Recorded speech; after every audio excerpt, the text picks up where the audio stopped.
Hello and welcome to Focus on Freedom for the 8th week of 4th quarter. We are your hosts, Amadeus and Ford.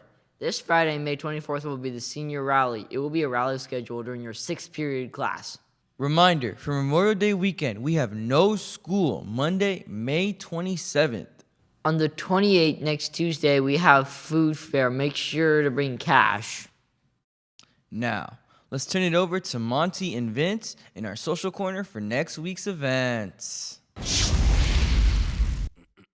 Seniors, May 1st through May 27th, senior ball tickets are $155 with ASB and $160 without.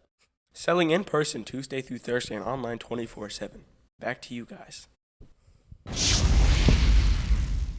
Yearbook distribution is going on now. Please bring your student ID and call slip as a reminder to pick up your book in J Staff parking lot behind J103.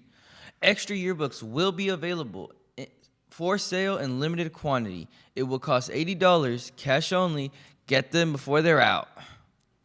We have several guest teachers retiring this year. We were fortunate to have an interview with one of our favorites, Mr. Dunn. Let's take a look.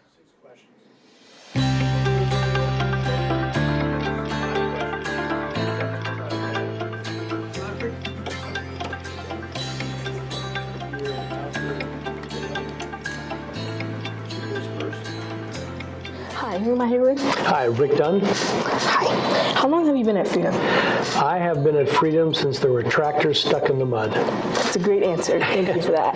What subjects have you taught within your teaching career? Well, when I first started here, I mostly just taught world history and American studies, U.S. history. How many years have you been working at Freedom? Well, I started when I was at Liberty High School, the year before Freedom opened. I was on the planning team. There was 8 of us teachers and the then principal. And then, so I've been here since day one here, minus 1 year there.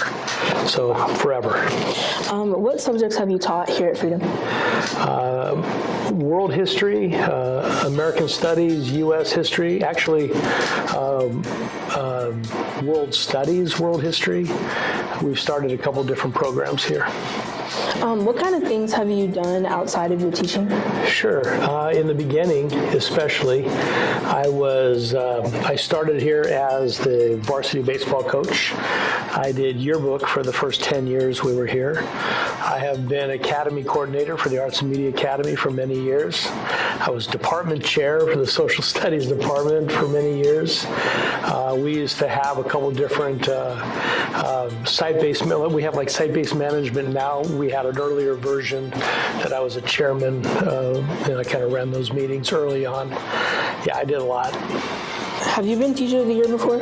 Yeah, I've been lucky enough to be Teacher of the Year, believe it or not, twice. The very first year, that one's special because that was voted on by my peers because the district didn't even offer us a chance at Teacher of the Year.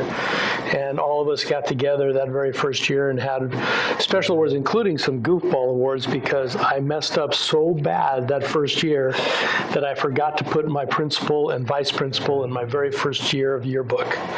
And so that year I got Teacher of the Year. The first year, I also got the biggest oops of the year. And then I've been in another time a couple of years later. Why do you think they picked you? I have no idea. I guess somebody thinks I do okay, I guess. What can you tell me about a walk through time? Yeah, have you seen those murals in the multipurpose room? I have. All those murals were from one of the first 2, maybe 3 years when we did a walkthrough time.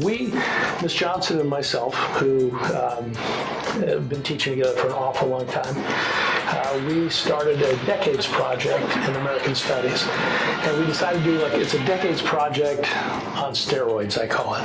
Instead of just doing it, every kids get a decade, we would put all our American Studies kids together, break it into 10 decades.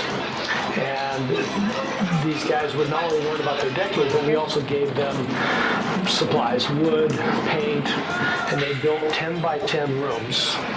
They had to paint the walls. They had to be in costume. And the idea was is you walk in the 1900s, and then there'd be a door that is attached to the 1910s, the 1920s, 30s, 40s. And so you literally would walk through each room. There'd be 10 rooms in the first years, and then you would come out in the 2000s. And so every year, every kid that was in there was a different character from that decade. They were in costume of that decade, and all of the room was painted to represent their decade of some theme from that decade. It was fun. Sounds fun. Here with Ms. Johnson, and I just wanted to ask you a few things about walkthrough time. So, as a whole, how do you think it's been going so far? It's been going really well.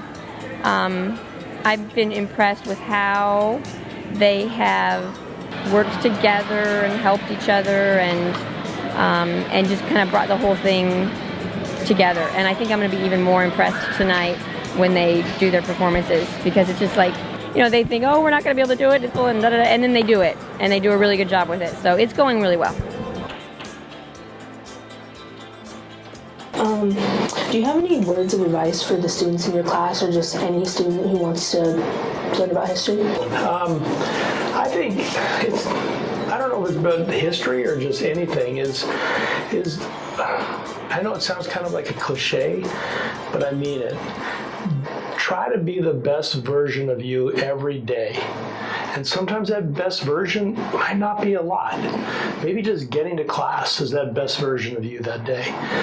But if you try and you strive to be the best version of you every day, you're going to be successful at whatever it is you choose, whether it's my history class or anything else.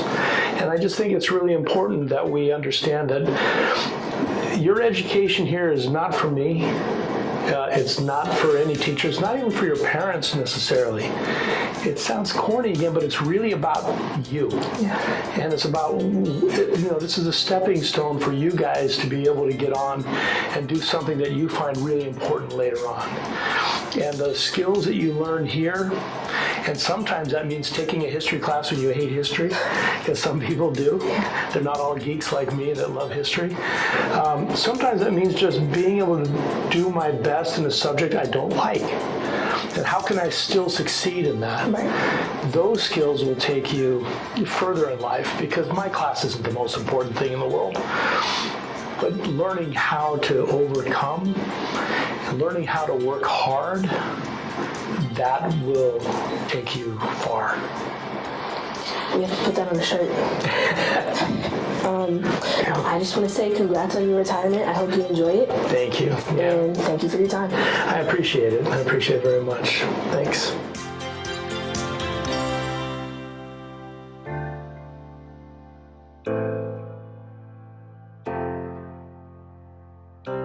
We will miss you, Mr. Dunn. Here's your daily prior reminder. Be respectful. Make sure you say please and thank you. Use your manners to those around you. Jose. That's it for this episode of Focus on Freedom. Thank you for watching, and go Falcons!